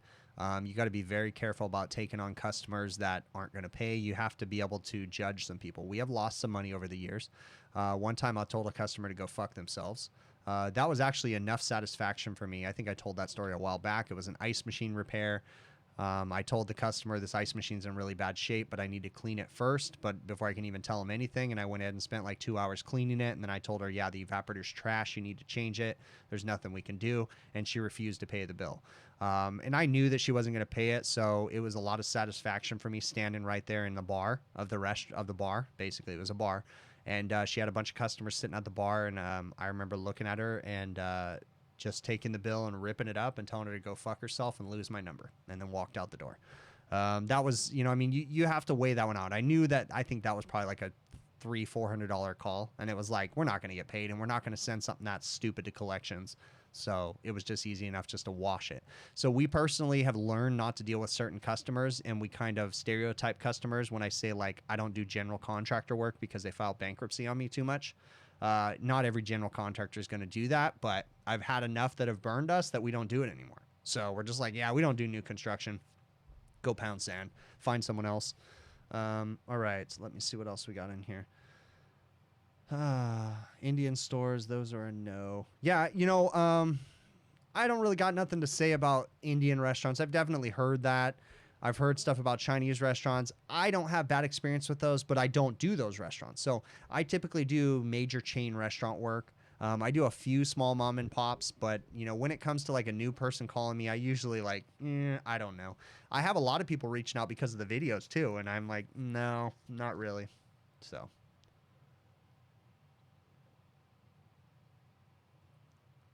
All right. Ooh, great question. Forgive me. I don't have the person's name that asked me this, but do I get ice in my drinks anymore? Yes. Ignorance is bliss. Let's just say that. So I've been able to mentally block stuff out in my head. I can go into a sandwich shop. I don't do any of their work, so I can go into a Subway and I can say, oh my gosh, those ice machines are going to be dirty. But to be honest with you guys, that doesn't really bother me. You know, like, I see ice machines every day, and what most people think is gross really isn't that gross to me. Okay. Bacterial growth in an ice machine. So you get like little black crap growing in the you know, slime and stuff like that. Guys, what stupid chair squeaking on me. What you don't realize is all that stuff is in the air as it is. Your lungs are breathing in that crap every day. Okay. It's really not that nasty. I mean, it's one thing if you have food that has mold growing on it, but as far as an ice machine goes, like, I don't really get freaked out about that stuff. It doesn't bother me that much. I mean, you're breathing it every day. What's the difference if you consume it? Like, I mean, yeah, it just doesn't get me. I mean, if you got an ice machine that has a bunch of black crap growing in it, yeah, of course I don't want to eat in that, and that's gross. But when I go out to a restaurant, I don't go out to restaurants very often, but when I go out to a place, I get ice in my drinks. I really don't sweat it. I mean, of course, if I know, I typically don't eat at the restaurants I work, but my restaurants really aren't that nasty. But still, if I know a restaurant that's really gross, I may not take ice there, but I go to restaurants all the time that I don't work in that I'm sure they're mom and pops and they're cheap. I still get ice. It doesn't bother me that much. I mean, yeah. It's just one of those things. What about you guys in the chat? Do you guys still get ice? I mean, for those of you that work on ice machines, do you still get ice? Ernesto, I don't know if you're still in here. Do you get ice? I see you right there. Have I seen the new trailer for the new Batman movie? Oh, by the way, you brought that up. No, I haven't seen the new Batman movie, but I did watch Bill and Ted's Face the Music. Dude, it held up its own. That was great. Now, don't get me wrong. Bill and Ted's is a stupid movie, okay? It's ridiculously dumb, but it's nostalgic for me because I grew up with Bill and Ted's Excellent Adventure, Bogus Journey, and then now Bill and Ted's Face the Music. It was a good movie, and I got the most satisfaction. I rented it this weekend because it was on demand. The most satisfaction I got out of Bill and Ted's Face the Music was that my 14-year-old daughter watched it, and at the end of the movie, she told me it was her new favorite movie. I was so joyed as a father because my kid liked a movie that I liked. And it's not that it's like this epically good, it's not Braveheart or anything like that. It's just so stupid it's funny. It's one of those movies that you can sit down and you could walk in 10 minutes late and you could still come along with the movie and you don't need to know what happened for the first 20 minutes. Like, it's fine. It's a great movie. So Bill and Ted's Face the Music, go rent it on demand. My daughter, because it's not like a normal rental. We rent movies through like Google Play Music or Google Play Movies, and she was like, "Oh my God, Dad, it's like $35." And so I was like looking, and they had like a deal for I think it might have been $20 something, and for like $35 you got all 3 Bill and Ted movies and you owned them, right? And it's like digital download or something. I just bought it, and she's like, "Why would you buy something so stupid?" And then she said it was her favorite movie. Like, go check it out, guys. It was cool to get it. It was just nostalgic. It's nothing amazing. It's just one of those movies. It's like Fast Times at Ridgemont High, right? Fast Times at Ridgemont High was way before my time because I was born in '83, but still, it's just an iconic movie that is so dumb. Sean Penn's performance in that movie is just so chill, and it'll always hold up. It's one of those movies, so definitely go check it out. William Hunt, hey man, my personal preference. I'm just not into that 427A. So, let me see what else we got in here. What's the best refrigerant? Refrigerants are refrigerants, man. So Jake Craft Channel asked me what's the best refrigerant. I really don't pay attention to a refrigerant that's the best. Okay, every refrigerant has a temperature pressure relationship. As long as you understand how cold you want your evaporator, you can, it doesn't matter what flavor of refrigerant I'm using. It is what it is. Okay. So, of course, if you have R12 with mineral oil, it's much more forgiving, doesn't absorb moisture as much, it's no big deal. Once you change to the mineral oils, once you change to the alkybenzene oils, the polyester oils, different things like that, each one of those has a different stage of moisture issues. Polyester oil has more moisture issues, but the refrigerant has nothing to do with the oil other than working correctly with the oil. So really the problem is the polyester oil that becomes more problematic when it comes to moisture and different things like that. So I really don't have a preference with refrigerants. I really don't sweat it. I just pay attention to the temperature pressure relationship. I know how cold I want my evaporator. I know how hot I want my condenser, and every different flavor works the same basically. So R22 smells the best. Yeah. You were born in '83 too, and Blazing Saddles is a must watch. Yeah. Blazing Saddles is a great movie. Yeah, for sure. There's some funny stuff in Blazing Saddles. when he's riding into town for the first time, the new sheriff, and every time he goes to say that there's a new sheriff in town, I'm not going to say the word, the freaking trumpet plays or whatever, and everybody freaks out. Oh gosh, yeah, Blazing Saddles is a great one. That's the comedic stuff in that. Oh man, that's a great movie. So, have I ever worked on a ductless systems? Yeah, I've done a little bit of work on ductless systems. Not enough to say that I hate them or I love them. Um, yeah, I mean, you just got to know how to flare your lines and call it a day. So, do I still run into R502 systems? Yeah, I still run into R502.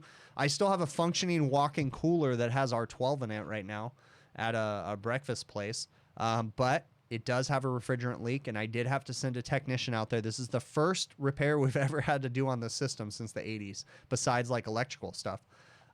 So we did have to do a repair on it. It has a refrigerant leak. The coil's rotted out. We had to put 409A in it. And we are talking to them about converting the system over, but it's lasted a ridiculous amount of time. So is 407C better than 448, 404, and 410A? Molly, I mean, it really... That's a hard question. 407C is an R22 replacement that essentially loses efficiency. Now, it's probably one of the better ones that loses the least amount of efficiency, but is it better than 404 or 448A? I really wouldn't say so. It's just another refrigerant. Everyone is going to have its quirks. So when do I choose OEM over generic? Kevin G. I try to stay OEM as much as possible, especially condenser fan motors. I've been doing a lot of condenser fan motor replacements and getting out the aftermarket motors and putting back in OEM because I'm just so sick of extra run caps and hanging from crap and, you know, all that shafts being too long and vibrations and fan blades not sitting in the shrouds right. So I try to stay OEM absolutely as much as possible. So, hey guys, do me a big solid right now and give the stream a like. If you're watching mobile, hit the back button, back out of the chat, and hit the thumbs up. If you're on a computer, hit the thumbs up. It really does help out the stream, okay? It helps it to be found and helps the videos and everything. Hey, guys, I see my buddy Rick in here, HVACR Survival. Definitely check out Rick's channel. Rick is an awesome dude. He started doing live streams. He's doing live streams on Sundays now. Makes great videos, very similar to the stuff that I'm working on. So click on his name. I believe you can find his channel. It's HVACR Survival. I don't know if any of the moderators can pop up his YouTube thing and post a link or something. That'd be great. Okay. Rick is my buddy in here. All right. Was there a service call right after a restaurant renovation? Was there a service call right after a restaurant renovation? I don't know about that one, John Deere. I don't really understand the context of your question there. Bobby, so this is a great question. So Bobby was asking me a question about why not repair units instead of cutting up the shafts and replacing everything. So he's talking about a video that I did a couple months back on actually a year ago on a Lennox package unit that had a double blower assembly. And Bobby used to work for a motor shop repairing motors and, you know, changing wheels and different things like that. And he's like, he was kind of bummed out that I cut the shafts and replaced the wheels and different things. So, great question, Bobby. I'm actually doing more than likely one of those repairs tomorrow on a Lennox 18-ton package unit that has a double blower assembly, and we are replacing both wheels, a shaft, both bearings, both pulleys. Now, why do I go in there and just cut everything with a Sawzall and replace with new? It's a really simple answer. It's cheaper and it's faster. Okay, yes, I could sand up the shafts. I could pull the shaft out of there. I could replace everything, use the same shaft, all that stuff. But it comes down to money and it comes down to time. Time is money. The customer's concerned about the money, and it's so much easier and faster for me just to go in there with 2 new blower wheels, a new shaft, new pulleys, and just chop everything up and replace everything. Okay, so it really comes down to the customer's wants. I certainly could. And then Bobby had said, you know, why don't you take all that stuff to a motor shop? I could do that. But to get that blower assembly off the roof, more than likely I would need a crane, which would add money to the job. So it's so much cheaper for me to just cut everything up, come up with new parts, you know, change everything out and call it a day. Okay, so it really comes down to time and money is why I do things the way that I do them. Okay. Let me get to the chat and see what else. We got lots of stuff in there. Yeah, thank you, Adam, for posting Rick's channel in there. Yeah, Rick has some good stuff for sure. So, have I had any interesting jobs since last stream? Connor, that's a good question. I talked about the 2 videos that I did this last week, where I did the rooftop 120 degree, and then I've been working in the heat a lot lately, and it's just, you have to mentally prepare to work in the heat and try to have everything ready. You don't want to be running back and forth. You don't want to be going up and down the ladder. You want to just kind of stay, on site as much as possible. But I wouldn't say I'd had anything great. Let's see what else in here. Stop talking about shafts, so I'm violating community guidelines. No, I'm not. All right. Let me see what else we in here. Would I recommend wearing a respirator while brazing on a system that has refrigerant oil residue? Ryan, I mean, okay, kind of a great point, Ryan.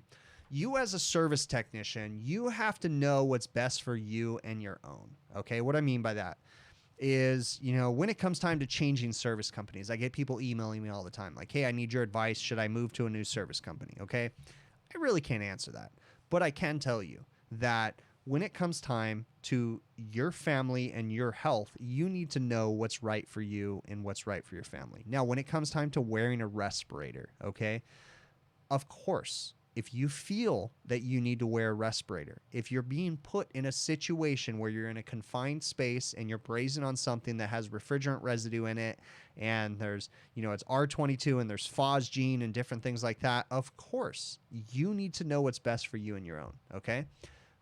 Don't ever do something you don't feel comfortable with. Don't ever put yourself in a position where you have to stand on top of a 16-foot ladder and you don't feel comfortable with it.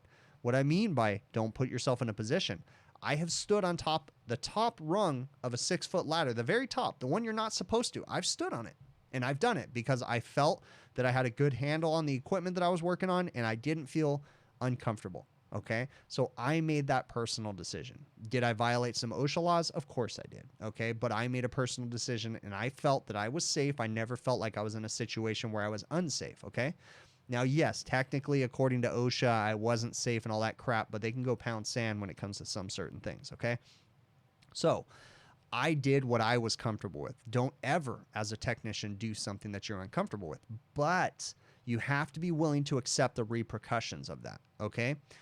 Do you feel uncomfortable because you had to climb a 24-foot extension ladder? Okay, so be it. You don't feel comfortable, you have to make that decision. But as a company, I look at my guys and I say, dude, you can climb a 24-foot ladder. I give you all the things. It's safe. It's extended past the roof 6 feet. You got to get over your fear of heights, okay? But I can't force the technician to do so. Therefore, we might separate, okay? Hey, bud, this isn't going to work out. So be it. But he had to do what was best for him, and I had to do what was best for my company, okay? So have I ever worn a respirator when brazing? No. Has there been times when I probably should have? Yes. Okay.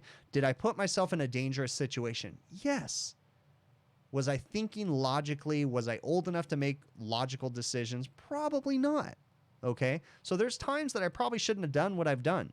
Okay. Now that I'm older, I can look back and say, yeah, I'm probably going to pay the price someday for that. All that crap in my lungs probably wasn't good. There was a time, and I'm going to tell you guys a story. Pre-1992, let's make this completely legal, okay? Pre-1992, I was working on an ice machine, and I was venting the charge, okay? Let's just make this safe. This was 1982, okay? And I was venting a charge to an ice machine. I was not using a recovery machine. Again, this was before any EPA laws. I was not violating anything illegal. I was doing my thing. I was in a restaurant and I was venting a charge to an ice machine, okay? And I'm standing up on a 6-foot ladder and I'm slowly letting the refrigerant out of the ice machine, and I slowly start seeing, one by one, every cook in the restaurant start freaking out, and they're starting to panic. And then I realize, what the hell's going on? And I'm standing up on a 6-foot ladder. I don't know. So I step off that ladder because they're all starting to cough. And I realized that once I got off the 6-foot ladder, oh my gosh, I can't breathe. And I step back up on the ladder and I can breathe. What had happened was I was venting R22 refrigerant. Again, 1982 or something like that, okay? I was venting R22 refrigerant. And it was hitting, it slowly settled towards the ground and it hit a flame. And it was making a toxic gas, phosgene gas, okay? And everybody was starting to cough and freak out, and I started to panic. What do I do? And I ran and I opened up all the doors and made sure all the exhaust fans were on, and we ventilated the area. I was doing something that was irresponsible. at the time, okay? And I made a mistake. I was breathing stuff that I shouldn't have breathed. The cooks were breathing stuff they shouldn't have breathed. That was a mistake. That was before rules and laws and different things like that, okay? We all need to know what's right and what's wrong. We all need to know what's good for our health and what isn't good for our health. If you don't feel comfortable working in an attic in a residential air conditioner, install when it's 160 degrees in the attic, don't do it. You have to be able to say no to things, okay? So have I ever used a respirator? No. Should I have used a respirator? Yes, okay? I know better now. So I make sure that I put myself in a situation. I try to make sure I don't put my employees in situations that are dangerous, but you need to know what's best for you and your own, but you also need to accept the consequences for said things, okay? Make sure you're wearing, you're protecting yourself, wearing hearing protection, wearing a hard hat, all that good stuff. So hopefully, I know I went off on a tangent with that, but hopefully I answered your question. So let me see what else we got in here. Ever breathed sulfur oxide? No, I can't say I've ever breathed sulfur oxide. Why do walk-in coolers have such a short lifespan? It's hard to say, Samuel. I mean, depends on the customer usage. Are they covering their food and different things like that? All that stuff leads to problems. So, what the hell did I just do? Hopefully I just didn't end my stream. Oh no, I didn't. Okay, so start, go. Let's go right there. No, I just hit a button that I shouldn't have hit. So, what is the benefit of purging with nitrogen while brazing? Okay, Brent Hill, the smart answer is, the easiest answer to understand why we purge with nitrogen is that when you're purging with nitrogen, oxides inside the lines start to, or when you're not purging with nitrogen and you're just brazing the system, oxides start to, I believe it's oxides, start to create the little black, like soot kind of crap inside the lines, okay? So after you braze a system, do an experiment. Grab a 7/8 inch piece of pipe about 24 inches long. Cut it in half, put a coupling, and braze it up, okay? Once you braze it up on both sides of the coupling, take that piece of pipe and tap it on the ground, and a bunch of black shit's going to fall out of the line, okay? Then what I want you to do is purge through that line and do that same experiment while brazing. And what you're going to notice is that black stuff doesn't appear because what you're doing is you're purging nitrogen through the line. You're not letting those oxides, that I believe is what they're called, appear in the lines that happen because of the heat and the oxygen and all the crap in the air, okay? So why we purge with nitrogen is because we're trying to displace that crap in there. And when you purge with nitrogen, you'll have a clean system, and the braze doesn't produce those black flaky things inside there, okay? So that's the easiest answer. Hopefully that makes sense to you. Could I do an updated setup for my setup tour video sometime? Oh, maybe like van or something like that is what you mean? Yeah, I've been thinking about that, the van tour. Chicken places tend to have shortest life of evap coils. I was just having this conversation today because I have like 6 different 15-ton packaging or split systems on a chicken place that were having leaks in all the evaporator coils in the split system air handlers. And yeah, I was kind of linking it towards the hot sauces that they use in the chicken place that are all vinegar based. So what do I do when I got dirty coils but no water source? I have done some weird things in the past. So I went to Home Depot one time and I bought some Milwaukee transfer pumps, and I took up a big giant trash can on the roof. In that situation, I didn't have high water pressure. So I had very low water pressure, not enough to wash the coils. So I would fill up the trash can and use the transfer pump to produce high pressure water and wash the condenser coils.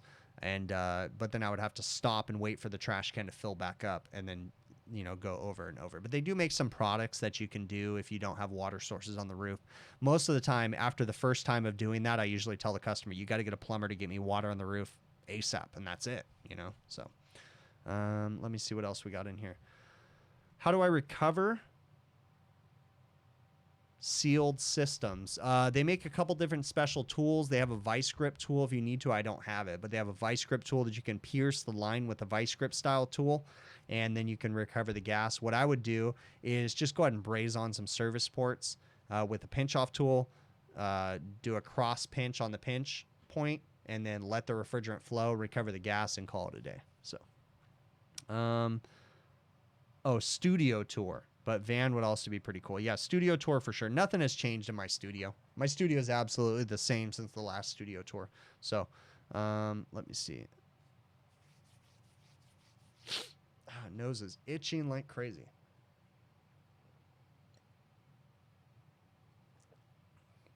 All right. Seems like a lot of work. Okay, this is the point. Oh, real quick. So I know the moderator bot already plugged it. We got quite a few people in here right now. So Sporlin has a webinar coming up on September 3rd. I'm going to post a link in here real quick. September 3rd. This is actually going to be a really good webinar, okay? This is going to be Intro to Refrigeration. This should be a good one for sure. So I want you guys to check this out. Do me a favor. You will help support the channel if you go and register for that webinar. I just posted a link. Go register for it. That'll really, really help me. Sporlin is a partner, and they do great, great webinars. The two guys that do the webinars together have a really good vibe. I really like them. I listen to almost every one. Check them out, guys, for sure. So go register for that webinar for me, and you'll really help to support the channel for sure. Okay, guys?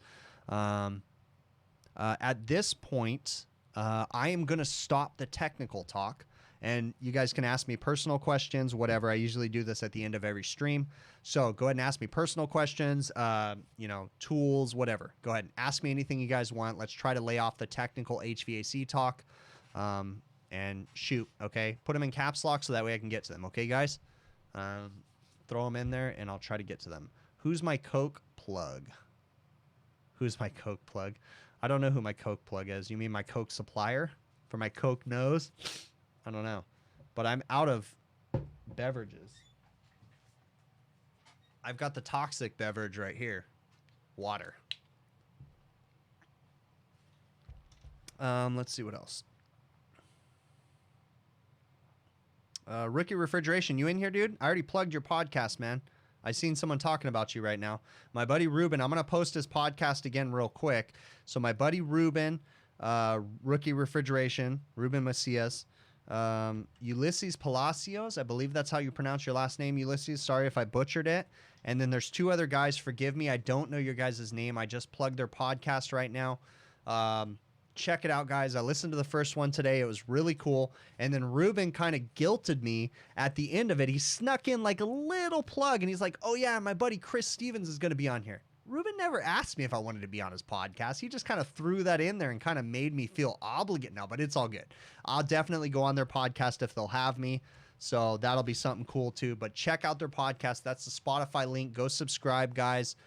You can search them on Apple Podcasts too. I saw it pop up. It's called HVACR Radio Podcast. Again, Ulysses Palacios, Rookie Refrigeration, Ruben Macias, and then there's two other guys. Again, I'm sorry I don't know your guys' names, but it was a really cool vibe. They had a cool thing going on because very similar to like how I do the overtime show with Adam and Joe and Bill. It was just, they had a cool vibe going on. They were all laughing, making fun of each other, you know, and I have a feeling this is going to be a great podcast. So check it out and subscribe, guys, for sure. Okay. Let me see. Tool bag setup. Yeah, I'll definitely do that. What's my favorite car? My favorite car, my dream car that I want to have someday is a VW bus for sure. A VW bus I would love to have, but I'm a fan. I don't know what the name of it is, but like, I like cars that, like, I want a VW bus, but I want an upgraded engine. Like, I don't want a stock VW engine, and I want upgraded interior. I just want the shell of the van, and then I want to have it, like, totally upgraded with, like, digital everything and, like, super comfy and, you know, reliable, basically, okay? Second favorite car, I'd love to have a 68 Fastback. That'd be, like, a dream of mine. Oh, my gosh. And then same thing. I'd love to have it completely upgraded with aftermarket seats, comfortable aftermarket radio, aftermarket engine. I mean, you know, upgraded engine and everything. And then I'd love to have a Jeep, a 4x4 Jeep that I can take off-roading in the local mountains. That'd be a fun thing too. So DeWalt or Milwaukee, both of them, man. Literally both of them. So moonshine. Yeah, that's straight moonshine. Yeah, exactly. This is white lightning right here. So... am I a fan of Harry Potter? Once I spend 2 full days benching all of them on IMAX. Yeah, I do appreciate the Harry Potters for sure. My daughter, so we got like this little thing going on. I have a 10-year-old daughter, and we've been making a deal. Like, I've seen a lot of the Harry Potter movies, but she's been reading the books. So as she finishes each book, I watch the movie with her, and we have fun watching the movies. We also when we went back to AHR this last year, we went to Universal Orlando, and we had a blast at Harry Potter Land and all that different stuff. That was really cool. What is it called? Something Alley. Fuck, your Harry Potter fans are probably going to whatever, but that was really cool. Yeah, I really dig the Harry Potter stuff. That's a lot of fun. I like movies. I like stories, adventures, different things like that for sure. If I were to buy an electric car, what brand or make? Richard Burton. I mean, could you, if you were to buy an electric car, why wouldn't anybody buy a Tesla? I would say it would probably be a Tesla. Probably the Model X because I have a family, but I don't know.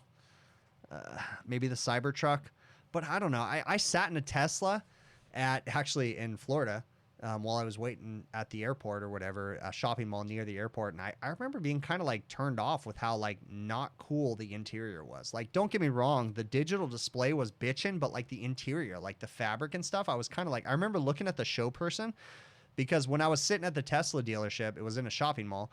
The lady walked over, like she looked at me like I was going to be able to afford one of these. Like I could never afford a damn Tesla, but she walked over like thinking I could afford one. And she was like, oh, you know, and she wanted to like start talking to me. And I remember just interrupting her and looking at her going, is this the nicest interior you have? And she was like, what? And I go, is this the nicest that the interior gets? And she goes, yeah. And I was like, wow, this sucks. Like, I don't know, just the interior was, I mean, the digital touchscreen was badass, but the interior was not that nice. It was not a freaking damn near $100,000 car. You know, it's just, I don't know. Who knows? Okay, so I already answered that question.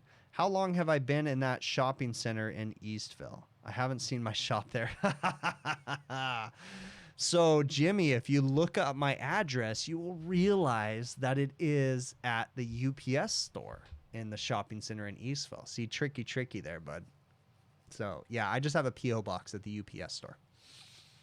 All right. Am I a sports guy? No, I've never been into sports guy. I'm a muggle. Yes, I am a muggle. I realize that a muggle is a non-magic person. So, yes, I do know a little bit because both my daughters are kind of into the Harry Potter stuff. So, I know just enough to get me into trouble. Diagon Alley. That is correct. That is the name of the Harry Potter land. What movie am I waiting for? I'm not very happy about it, but I'm intrigued with the fact that I heard that they're remaking Fast Times at Ridgemont High. So that is the movie that I'm curious about, but I will say that the swimming pool scene when Brad at Fast Times at Ridgemont High, the older brother, is sitting in the bathroom, right? And if y'all know Fast Times at Ridgemont High, Brad is imagining something that's happening with his sister's friend. And the swimming pool scene, you guys will if you guys know what I'm talking about, the swimming pool scene just blew my mind as like a 14-year-old kid, okay? That swimming pool scene takes me back for sure. So just if they can even begin to attempt to remake that. I don't know. I don't know how much I like it if they want to remake Fast Times. I don't know. But Fali, I believe is your name. Thank you so very much for that super chat. Thank you very much, bud. Yeah, I mean, that's a good idea on the Tesla for it using a heat pump. I mean, it's smart. If it's all electric, that would make sense that they use a heat pump to heat up the car. For sure. That's really cool. Was in the middle of coil cleaning on the top of a roof on a consistent customer. You looked at your right and saw an AC that you never saw before. You wondered, could you pull a vacuum on this with your mouth? No, Ghostface, you could not. All right. Do my vacuum stats in the USA come with both R22 and 410 connections, or do I use an adapter? In the United States, EN 410A and R4 and R22 use the same connectors. They use a 1/4-inch connector, so there's no difference. Any advice for an introvert wanting to make HVAC YouTube videos? That's a hard one, dude. That's a really hard one. Making YouTube videos is a hard thing to get past, especially if you have if you're self-conscious and you don't like negative comments, because I get negative comments all the time, but they don't bother me. I actually enjoy them, so I engage them. What hobbies do I like? So I don't get to do it as much as I want to, but my hobbies are outdoor activities. Backpacking is my passion. I haven't done it in a few years. The last time I went backpacking, I was so happy because I was able to convince my wife and both of my daughters to go with me. So we went on a very quick little short 3.5 mile hike down to a campground that you can only hike into. So we carried everything on our backs, and I was so happy that every one of them enjoyed the entire weekend. We also took my dog with me. My dog has since passed away, but it was an amazing weekend. I'll never forget that. I love backpacking. I love the adventure of not having a plan and just winging it. That is awesome. It's just great having everything on your back and having to make everything, having to take your food and make it and not having, a fallback basically. So, all right, let's see what else. What's my thoughts on politicians putting agenda before citizens? Steven, yeah, that's a whole thing. And I try not to get too political on this. Let's just say that I am when me and my daughter were driving, because my daughter is very, very liberal. And we were looking at political parties, and she said that there's a political party called a Democratic Republican. And I would say that I am a Democratic Republican. That's the easiest way to say my political preferences. I literally fall on both sides. I see things from both sides. I try not to get too political on my stream because this is more of a technical thing. But yeah, that's the easiest way to say that I am a Democratic Republican. So. Joshua, thank you so very much for that super chat, man. That is awesome. I really, really appreciate it. What is the most expensive, funniest mistake I have made on a job? So the most expensive, funniest mistake, leaving something off. It was funny after the fact. So we were doing a walk-in door replacement. Many years ago, I'm talking like the beginning of my career, we were changing a walk-in door, and I left a walk-in cooler completely turned off, and the customer didn't realize until the next day. So they called us the next day. The entire walk-in was at 70 degrees. Again, there's so many arguments to be made about how come the customer didn't realize before then too. Where are they doing their temperature checks? Where's their logbook? All that stuff. But that ended up costing us about $3,000 to $4,000 because we ended up splitting the cost of the walk-in product because they ended up throwing everything away. So I went back there the next day and helped them to empty out the entire walk-in and throw everything in the trash can. And when they came to us and said, you know what, this is your fault for leaving the walk-in off, we went to them and said, well, yeah, we left the walk-in off and that was our mistake, but how come you didn't notice it? So it was kind of like a 50-50 thing. So we ended up splitting the cost with them. We said, look, we'll split the cost with you. Here, we'll pay you this much, and you guys, whatever. So that was a mistake. That was a life lesson for me, was leaving a walk-in off. But, it was also the customer's fault for not realizing that I left the walk-in off. So that was a whole mess, but that cost us a lot of money. Have I had a system I could not fix? How did I handle the customer? What was the fix? Yeah, I've worked at a hospital before where I walked up to a service call and it was on a ultra low medical refrigerator. I walked up, it wasn't working right, and it was a cascade system. They had multiple condensing units, one cooling the other, and I did a quick evaluation on it, and I realized I was way in over my head. And I just walked up to the customer and I said, look, I have no business working on this. I'm not capable of working on it. I've never worked on this type of system and I don't want to screw it up. So I said, you need to call someone else. So I didn't bill them for my time and we walked away.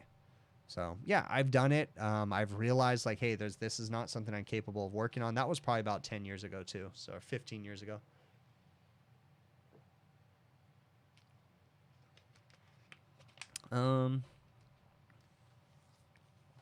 Can I make... Wait. Weaver is asking me, can I get with Hayama and make a video at Sporlan? Weaver, send me an email. I don't know what you mean by that. I would love to go to Sporlan, but crazy times right now. So you are the third option. You're better than Trump and Biden. Put me in the ballot. Yeah, okay. Beanies or ball cap? In the wintertime, I love wearing a beanie, but again, we don't know what winter is here in California. As I said before in the beginning of the stream, here we are towards the end. I am currently working on making beanies, so I'm waiting on samples to arrive. Hopefully within the next week and a half-ish, I'll get the samples, and if I approve the samples, hopefully I'll have beanies for sale on my website, hvacrvideos.com, by October-ish is the hope. So let's hope that happens. I did get confirmation. I believe I only have like 3 or 4 large, extra large hats right now, but I did get confirmation today from my supplier that the new hats, small, medium, and large, extra large, I ordered 50 and 50 of each. They'll be here hopefully within a week-ish. So they'll be back in stock soon. We still have plenty of shirts in stock at hvacrvideos.com. You guys can support the channel by purchasing merch if you guys are interested. So another way to support the channel that definitely does help me out is by, if you're considering purchasing tools, go to truetechtools.com, use my offer code BIGPICTURE, one word, and you'll save 8% on your order, and then I get a small commission of that. It doesn't cost you guys anything extra. TrueTech has worked with me, and they give me a small commission for that. So if you guys are considering any tools, definitely check that out, okay? Let me see what else we got in here. Yeah, beanies will be coming soon, so hopefully. Hello from Honduras. How you doing, bud? Oh, you work at Sportland. Hymas. Hymas? Yeah, Sportland is sponsored. They sponsor my channel, so send me an email, bud. I'm sure we can figure something out when all the crazy times are over and stuff. I'm sure. I was actually scheduled to go to the plant for like a training thing here in September, but that's since been canceled because of all this weird crap going on right now. But I'm sure when things get better, if they ever do, we'll definitely work something out where I go down to the plant and get to meet everybody and stuff. So let me see what else we got in here. Still waiting for the kayak. Yeah, I've yet to find the kayak that I want. So I'm looking for 2 kayaks. At the beginning of the pandemic, I started looking for a fishing kayak. Couldn't find one. I'm looking at the Bonafide SS 127, I believe is what it is. And then I'm also looking at a Malibu Stealth. And neither of them has been in stock anywhere. So one of these days when they come in stock, I'm definitely going to swoop up on one of those. I would love to have an awesome fishing kayak for sure. So, all right. Hello from Texas, Samuel. How you doing, bud? All right, Adam, thank you very much. You want me to give away an Overtime Yeti mug? Yeah, we could do that. We're just going to do a random name in here right now. So, what we're going to do, if you live in the United States and I pick your name, what I want you to do is send an email to hvacovertime@gmail.com when I pick your name. Okay, and you will win an Overtime Yeti mug, and Adam will send it out. So I'm looking at the chat right now. What I want you guys to do is start chatting right now. Go for it. Start chatting real quick, and I will pick a random person within that chat. And what I want you to do is send an email to Adam at hvacovertime@gmail.com, and you will win a Yeti mug. So go ahead and start chatting away, guys. Let's give it away. All right. Snap it. I'm gonna wait till this starts firing right now, so you guys need to start chatting away. Get it going. Chat, chat, chat. All right, come on. You can type whatever you want. Just start knocking it out. There we go. Starting to go. It's going. It's going. So we do the HVAC Overtime show Saturdays, 6-ish p.m., 6:05, 6:15, something like that. Myself, Adam, A-Team Adam, Joe, HVACR North, Bill, Curious HVAC Guy. We go live. We just kind of shoot the shit for a while, start talking about different things. So definitely come check out the HVAC Overtime channel, okay?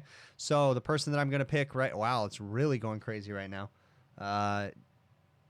Smash that thumbs up button. Yeah, you guys are doing great on this right now. Okay. Boom. Let's find a person. Okay. Here we go. Anthony D. Anthony D. You are the winner. So I want you to send an email to Adam at hvacovertime@gmail.com. I'm going to type your name in here. You are the winner. Anthony D, you are the winner. So make sure you send an email to Adam, hvacovertime@gmail.com, okay? Anthony D, you are the winner. All right, stop chatting. Stop it. It's moving too fast. You're moving too fast. Slow it down. Slow down. Stop. Stop. Simon, thank you. Simon Smith, thank you very much for that super chat, man. That's awesome, dude. Thank you so very much for the support.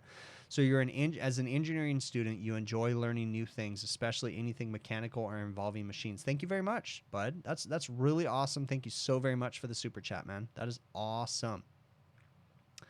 Did I say Friday? Yeah, I don't know what I meant, but Friday, if I didn't say Friday. Yeah, it's Friday at 6-ish p.m. What did I say? What did I say? Oh, that's funny if I said the wrong day. Yeah, overtime is on a Friday. My bad. Whatever I said, I don't know what I said, so my bad. But yeah, it's Friday, 6-ish p.m., and we go live with all my buddies, and we just hang out and talk. So no more chatting, Bill. Don't incite riots in my chat.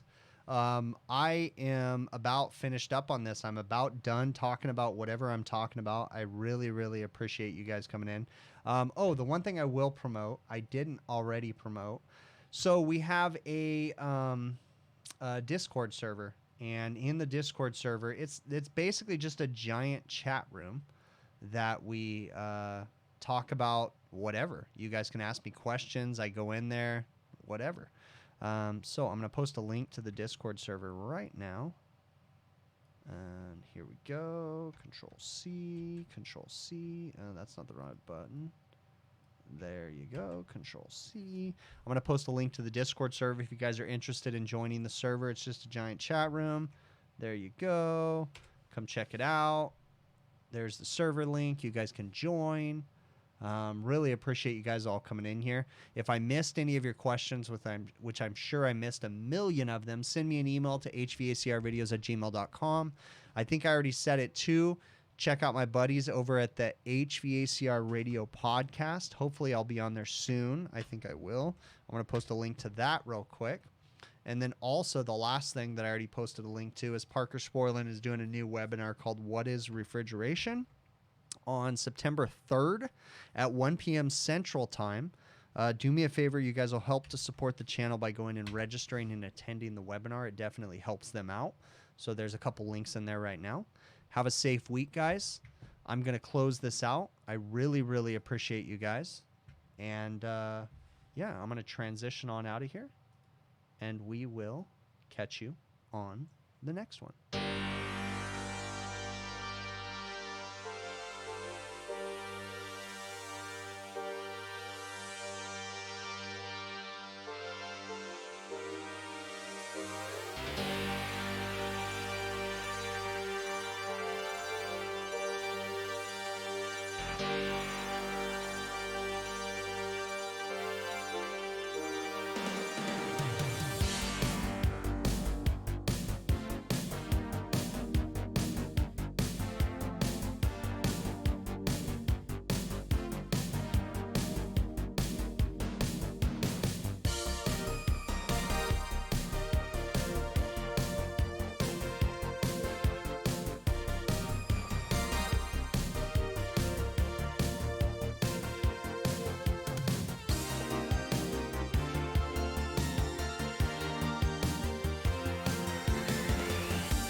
Yo, how come you didn't leave yet?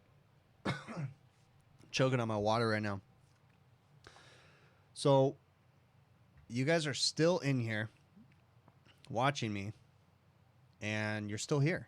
Like, you guys need to leave. I don't know what it is why you guys stay in here so long.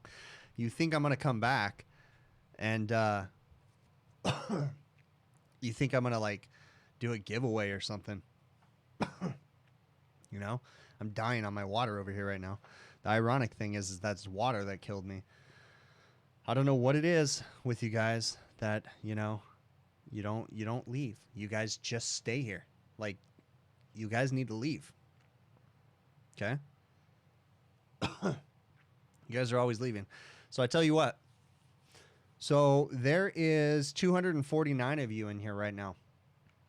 What I'm going to do is I'm going to give away a shirt.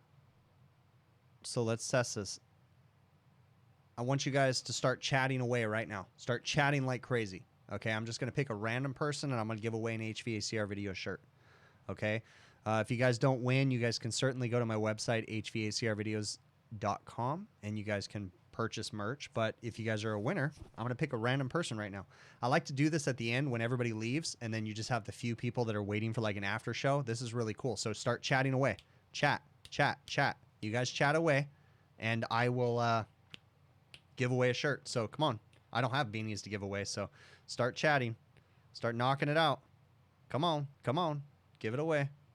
Give it away. Give it away. Give it away now. All right. Come on. I'm going to pick a random person right now. And then what I want you to do is send me an email. And I will give you a shirt. I'll send you a link for a free shirt on my website. There you go right now. Perfect. Easy peasy. Nick C. You're the winner, dude. Nick C. Random person that I found in my chat right now that was chatting away. I'm going to post in here right now. Nick C. You are the winner. Send me an email to hvacrvideos@gmail.com, Nick C. There's you're the winner right now, bud. So Nick C. So send me an email to hvacrvideos@gmail.com and I'll send you a link for a free shirt. Okay. I like to do giveaways like, you know, randomly to the people that like hang out or, you know, show up or first in the stream or whatever. I don't like it to be like when it's super popular and there's a ton of people in here. I like it to be people that are really OG followers and different things like that. So Nixie, send me an email to hvacrvideos@gmail.com. Let me know where you live. Let me know what size shirt you wear and what color you want, and we'll see what we can figure out, okay? So send me an email. With that being said, I'm going to go ahead and cue up the outro music again. And I'm going to go ahead and bounce because I really need to eat some food. I've had a little bit too much to drink, and I need some food to kind of wash that away.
y'all could do one thing, if y'all could take one thing from my videos or my live streams, please stop, take a second, take a step back, and look at the big picture.